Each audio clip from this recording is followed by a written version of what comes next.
Hi, hello and welcome back. Welcome back to another Onkruid video. Another one where I'm doing a good old walk. Pumping that blood through my vessels, getting some healthy exercise in, just not sitting on my lazy ass all day. And you should do too. Why don't you watch this video standing up or walking around, huh?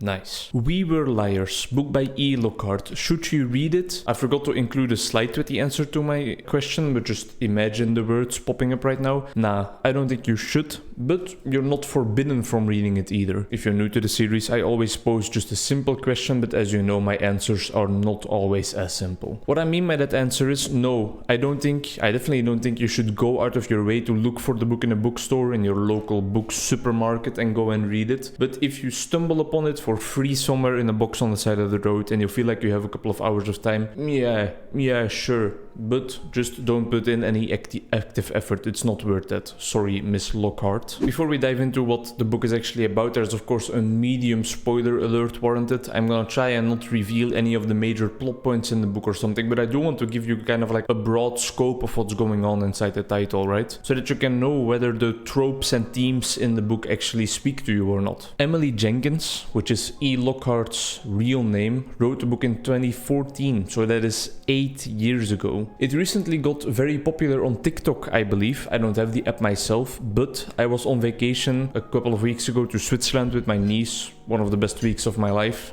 and she had the book with her. And I think she also discovered it on TikTok. And that's where I decided, once she finished it, to borrow it for like a day or two and to just quickly read through it. I finished it in 2 days, in the time span of just 2 periods of 24 hours, so as you can imagine, it's not a colossal title. Either way, what I'm trying to say, it's a short book. I would show you the physical copy and the amount of pages right now, but I don't have it myself because, as I told you, I borrowed it. We Were Liars. I guess they call themselves the liars because they kind of pretend to the outside world like they have this perfect little world and they are this happy little family. This is only a guess though, and I will come back to that later. The story centers on the Sinclairs, a very rich family somewhere in America. Most of the story takes place in Massachusetts, somewhere along the coast there, but there's also fragments in New York where the grandfather lives. And the Sinclairs are a rich family, but they are also a classist family, so they think of human beings belonging inside certain groups, inside certain distinct groups, and they believe in a hierarchy in those groups. And it's also where very easily racism comes in, as you imagine. And it is not a characteristic that is far-fetched from the attitudes that some of the people in this book have. Amongst them is a young family daughter, a young girl in the middle of her teenage years, and her name is Cadence Sinclair, and she is actually the main protagonist, and she is the person who tells the story. We are following her perspective, and what we are following from her perspective is actually basically summed up in Hot Girl Summer. The family is so unfathomably rich that they have their own private island filled with staff that do everything for them. They have tennis courts, they have like multiple story houses on there. They are just stinky rich, you know. They have just too much money to be healthy. And every summer the whole family spends their summers together on that island. And they also invite one other person that is not really a part of the family but has sort of become a part of the family throughout the years. His name is Get. He's quite an important character in the story, but I'm not gonna go into depth about specific characters. That's not what this series is about. Now, the main part of the title actually focuses on the summer where she is 17 years old. I dubbed the summers based on her age, so that's summer 17. She has not been to the island for a year then, because 2 years ago, at summer 15, something horrible happened. A tragedy occurred. But during summer 17, nobody actually wants to tell Cadence what the hell went wrong. She has very vague memories of the events. She remembers going into the sea, being hit on her head, bleeding, having a headache, waking up in the hospital. Slowly but surely she tries to put the pieces together of what actually occurred that fateful year, and this actually provides the main plot point, the main point of action, the main focus of what the book is about. And it's kind of like a twist ending, but I must say that it's more like a nipple twist ending, because it hurts. It physically hurts to realize that this is really the only good part, the only redeeming quality of the book, which is otherwise pretty lackluster. What are some of the things I do like about the book? Addiction and trauma and the processing of trauma are some of the themes that come up, and they are portrayed quite well. They are portrayed in a manner that I enjoy. We really get a feel for the struggle that some of these teenage people can have with some of these problems. And from a standpoint of a clinical psychologist, I really enjoyed a read-through of every segment in the book where these themes came up. Especially like the family judgment part and misunderstanding part about the addiction. In this case, it's about pain meds for her headaches, and just like the judgmental vibes she gets from her family, and especially from the other children in her family, are very scarring for a girl her age, who is already struggling with all those things. And I think that is portrayed well in the book. Another theme is teenage love struggles, and it's always fun to read about, right? If done correctly, which one could argue is not necessarily completely the case, but either way, it's a nice theme to add on to the previous ones of addiction and trauma, because they also interact quite a lot. Your loved ones are always going to be very worried about how your trauma processing process is going, or how the addiction is developing. Are you actually addicted? Are you just using it a lot for a while? What's going on, right? The book is exciting enough to keep you hooked, to keep you enthralled to read through it entirely. It's also a short book, so it does happen that you read through it rather quickly and in like 1 or 2 goes. And this is very welcome, because that brings you closer and closer to the end, which is the only really good part. The main strength, the largest strength about the book is the character writing, but like as a whole, not in the specific pieces of pages, because I think that they are in that occasion rather bland. They don't add much to the table. They don't bring much to the table. But like as a whole, I feel like the author did a great job of making the people that you should find annoying actually annoying. The main character, for example, Cadence, an annoying piece of shit. An ungrateful, spoiled little brat. Imagine being able to go to a private island with some of your family and friends each and every summer, completely taken care of, everything is being cooked for you, everything is being cleaned for you, you have the entire day to just do whatever you want, and still you find the opportunity to whine and nag about everything in your life every single day. It feels like they just handed her a great life on a golden plate, and she just remains like a mingy, whiny little crockpot, and it's just, it's infuriating. It feels unfair.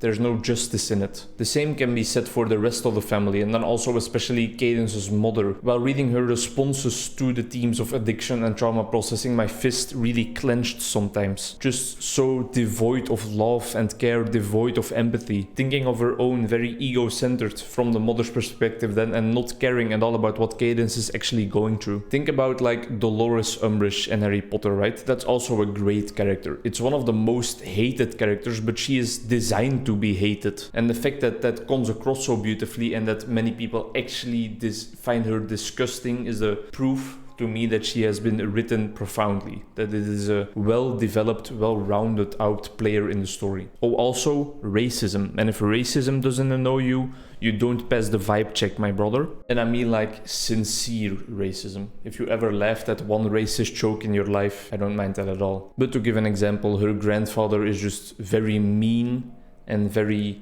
dismantling to a certain class of people, and they are not like allowed to live in the same privileges. And it's, you kind of want to just give a quick 1-2 on that senile motherfucker's gray hair head. And then the final pro is the world building and the scenario of the book. This is especially emphasized because there is like an entire map of the island they are staying on in the summer at the start, and also a family tree. But especially the map really caught my eye, really caught my attention. It just looks like such a great context to develop a story in. And I feel like if the book would have just been like a feel-good story about teens spending their time on an island, I would have enjoyed it multiple times more if it was written well.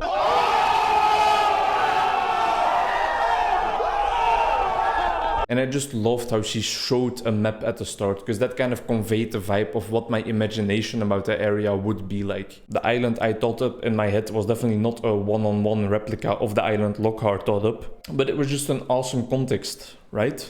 Just an entire family on a private island. I don't know, something about that just flipped the switch in my head that was like, yeah, that's very cool. But I feel like the execution of the actual happenings on the island could have been a lot better. And that's a nice segue into the cons. As Chief Keef would say, that shit I don't like. And we're just going straight to the elephant in the room. We're not gonna delay. The writing style and typography is just straight hot ass. The typography, the structuring of the words on the pages gives me a sense of like a typewriter just vomiting on a stack of paper. I feel like the author tried to do something smart, to do something clever, to kind of symbolize the mentally distraught feeling in Cadence's head, but I feel like she kind of missed her mark. The words and stuff are not scattered enough, they are not messed up enough to really convey a sense of help, my mind is distraught, my mind is destroyed, but they were annoying enough to kind of really hinder the reading experience. It's a writing style that got on my nerves so bad that I felt like an internal battle between reading quickly to get to the end because I want to know what the hell is going on, what happened in the 15th summer, but also just putting the book down and spending my time on something else. Second con, no seasoning. It's just bland. It's bland.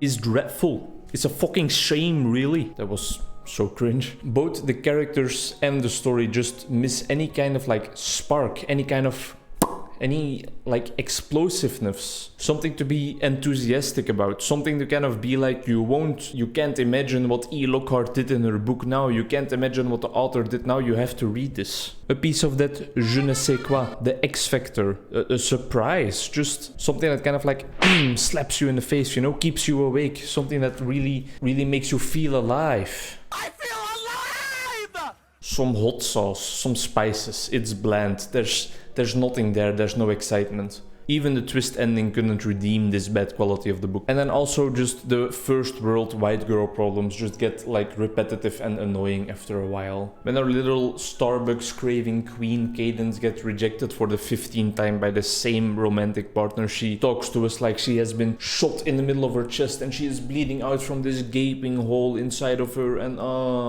you're just 17, my dude. Not that I want to disregard teenage love, but I just want to disregard this specific piece of hot trash teenage love. Second to last, it was predictable, the twist ending. It's kind of tooting my own horn a little bit, but I did see it coming. I even told my niece, like, this is probably what happens, right? And she didn't respond, but I could feel the tension, like, oh shit, he's onto us. But that's only like a small grievance I had with the title, because I still enjoyed the end. I have to admit it. Even though I saw it coming, I still enjoyed it, and I found it quite clever. But talking about, I name the book a title sometimes because that's a synonym, but that title, that goofy ass title, oh man.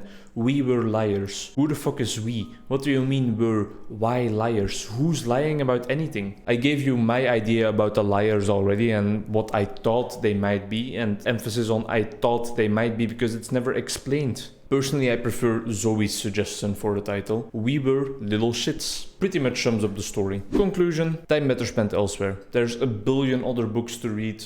Don't read this one. Don't believe the TikTok hype.